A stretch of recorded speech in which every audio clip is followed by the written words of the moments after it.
More than 6 years since the start of the coronavirus pandemic, and we are still guessing, debating, and arguing over how it began and who's to blame. A group of outspoken U.S. lawmakers are pointing the finger at this man, Dr. Anthony Fauci, the scientist who helped lead America's pandemic response. This week, they tried to get Dr. Fauci to talk. This is what they got instead. On the advice of counsel, I respectfully decline to answer based upon my rights under the Fifth Amendment of the Constitution.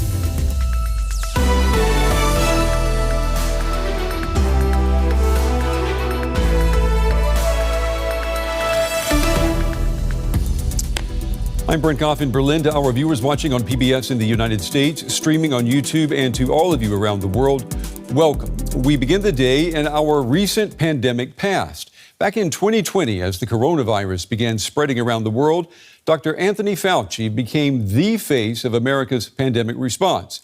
This week, he was back in the public eye as U.S. senators demanded that he explain what he did and why he did it. Fauci spent decades as the top U.S. official for infectious diseases, advising 7 U.S. presidents. But the pandemic made him a household name as he appeared in daily briefings with U.S. President Trump. It also made him the target of intense criticism and even death threats as deep political divides emerged over mask mandates, vaccines, and school closures. Fauci was called to testify by Republican Senator Rand Paul, who accuses him of covering up the origins of the pandemic. Rand is a vocal proponent of the theory that COVID-19 originated from high-risk research in a Chinese lab.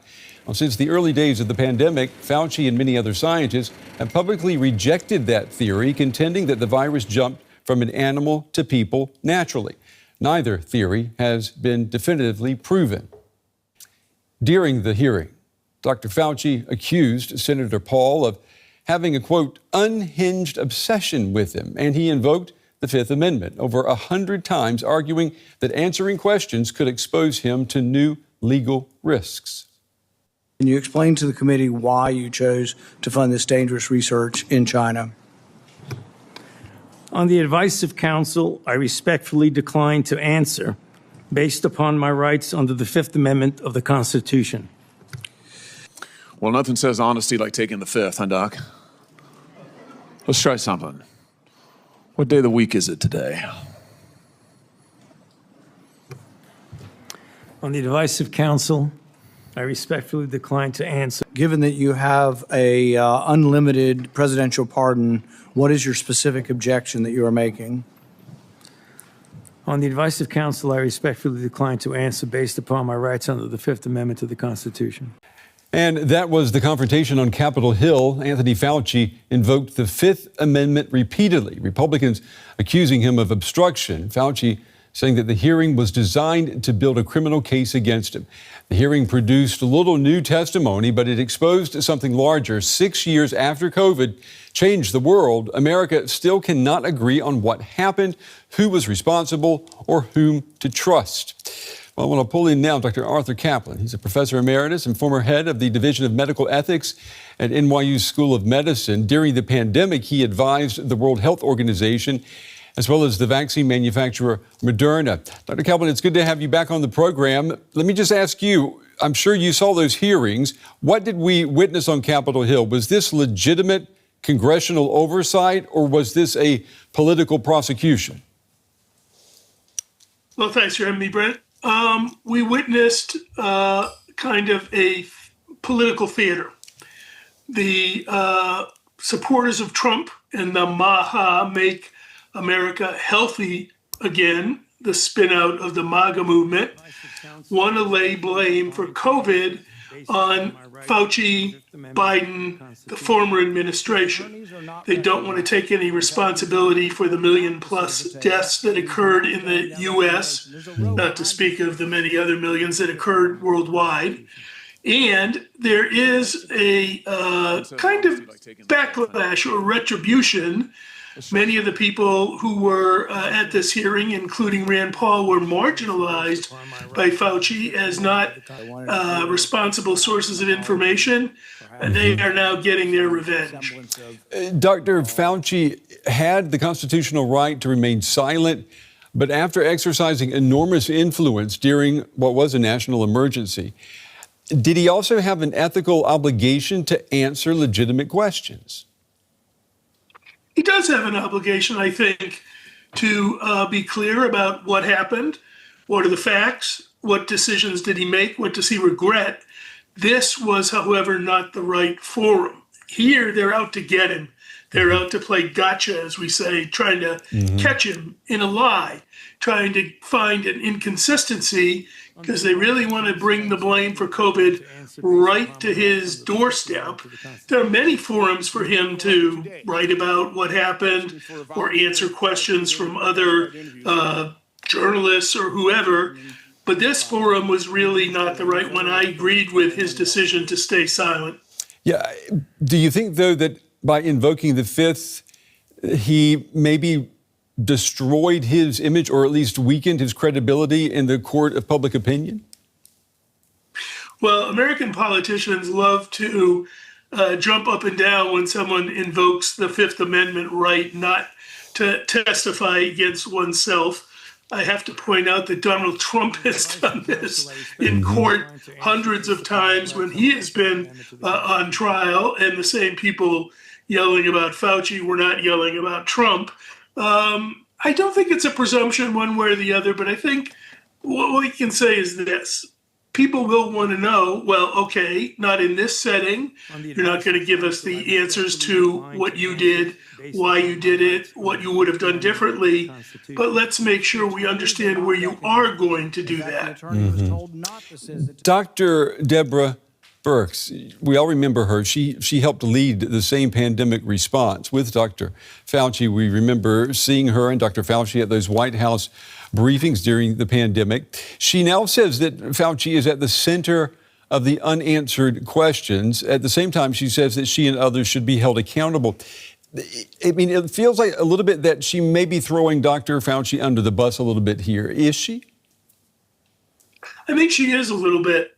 I think, look, the answers to the questions, if we took the hearing and Rand Paul's directorship of it seriously, how did COVID get going? A leak, a jump from infected animals into humans, or something made in a lab in Wuhan, China, partly with American, let's say, support, cooperation, trying to understand how to make more powerful viruses. Mm-hmm. The actual answer to this is not going to be had unless the Chinese cooperate. The people you really want at the hearing are authorities from China who know what was going on in the wet market, what did they release, what didn't they release. You may remember, Brent, there was a time period there where the Chinese were covering up. That's right. And that's crucial to getting the answer to how this pandemic got going. If they won't play ball, I don't think we're going to get an answer. Yeah, I don't think the confidence level is very high that we'll ever get everything from them. Let me ask you about your role here a little bit. You advised the WHO and Moderna, and I know we talked many times during the pandemic. You defended vaccine mandates. What did the public health establishment, including people on your side of the debate, what did they get seriously wrong? Two big mistakes. One, they promised that if you got the vaccine, you would never get infected, much less get sick or die. They didn't explain that if the virus mutated, the vaccine might prove to be far less effective. That is exactly what happened. Remember, we had that Omicron strain and then other strains appear, and those viruses, those types, worked their way around the vaccine. So that was miscommunication, leaving at least many Americans bitterly disappointed. The other thing they failed to explain, if you will, is that vaccination mandates were great, but they weren't the only tool to prevent, if you will, viral transmission. Not everybody responds to a vaccine. There are plenty of elderly people with weak immune systems who don't, and other people with diseases. They needed protection too, and that often involved isolation and masking. Sounded, if you went back and listened to the authorities, including Fauci and even Trump, vaccines were the be-all and end-all. Right. Once we had one, this thing was over. I think the American people felt a little betrayed, and I might say some of the German people too. They basically felt we'd been promised an answer. and it didn't deliver. And all of a sudden, that undermined public health expertise. Yeah, we were told, and we're still told today, to trust the science. But did they fear that if they told the truth about how uncertain they were about COVID-19, were they afraid then that that would weaken public compliance with social distancing, wearing masks, and getting vaccinated? I mean, were they afraid that people just would stop listening to them? I think they were. I think that's exactly right and well put. They basically feared if they showed doubt, if they showed hesitancy, first of all, people wouldn't follow the recommendations. It was a pain in the neck for many people to stay at home or not go to work or lose recreation, not have their kids in school. You had to speak with certainty, I think they felt, to get people to do those things. There's a lot of Americans who are dubious about vaccination. I think they worried if they spoke in probabilities, maybe the people wouldn't go out and get the vaccine. And for the most part, what that did was damage science because, look, science responds to evolving facts. It's ideology, it's religion that speaks in certainties. Science, unfortunately, can only do as much as it knows given the facts that it has. And oftentimes, as with COVID in the early days in particular, they just didn't know. So false authority is not the way to communicate. Well, we were told at the beginning of the pandemic, we weren't told that we should wear masks. And we're looking at video right now of these early day briefings with Dr. Fauci and the president. No one's wearing a mask then. So the mandate for masks, it kind of took a life of its own, it feels like. And people today will still ask you, why? Did it make a difference? I mean, I guess for public health, though, you don't want people to have those types of questions lingering, do you? You don't want uncertainties about why we're asking you to do something that people don't want to do. Remember, part of the reason people said don't bother with a mask was we were trying to hoard them for the healthcare workers. We didn't have enough. They weren't straightforward about that. They weren't honest about that. They were telling the healthcare workers, mask. They were telling the average citizen, don't need to. That message didn't make any sense.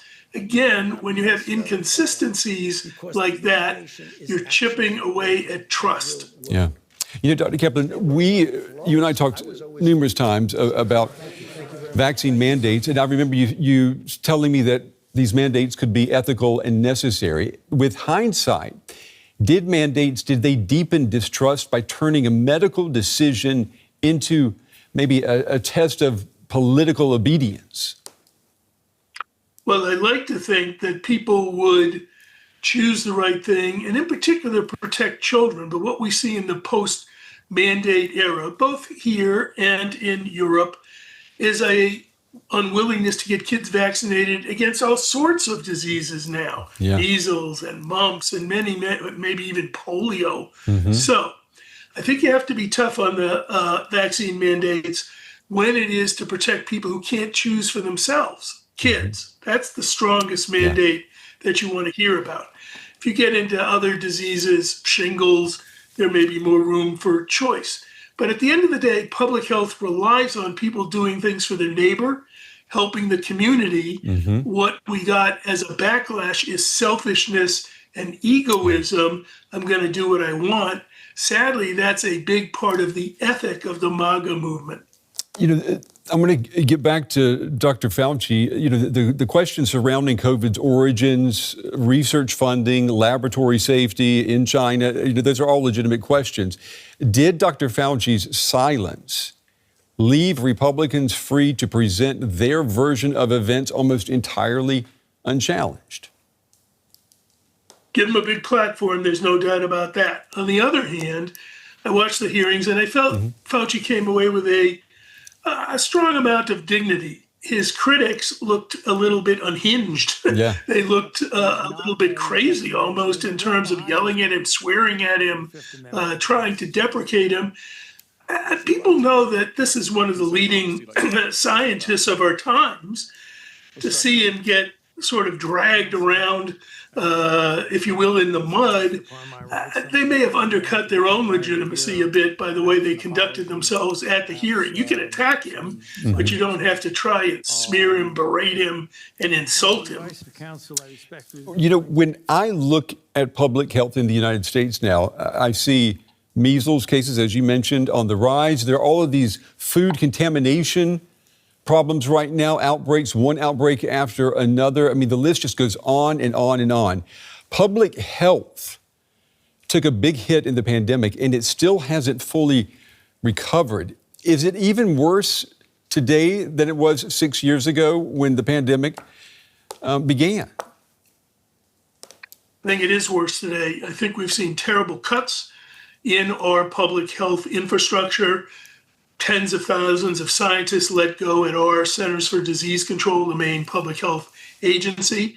A lot of research cut back, you know, even surveillance for diseases like this outbreak we've had associated with lettuce. Those people, the unit that monitors agricultural outbreaks, maybe a quarter of the size that it was.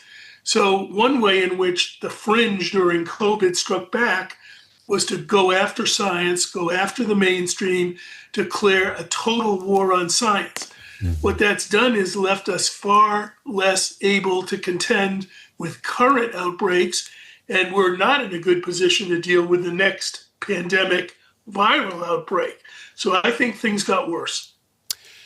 Dr. Arthur Kaplan, as always, good to have you on the show. Good to get your insights on this, and let's hope that pandemic, if it does happen, happens later rather than sooner. Thank Very you. much so. All right. Thanks, Take care. Brent. Thank you.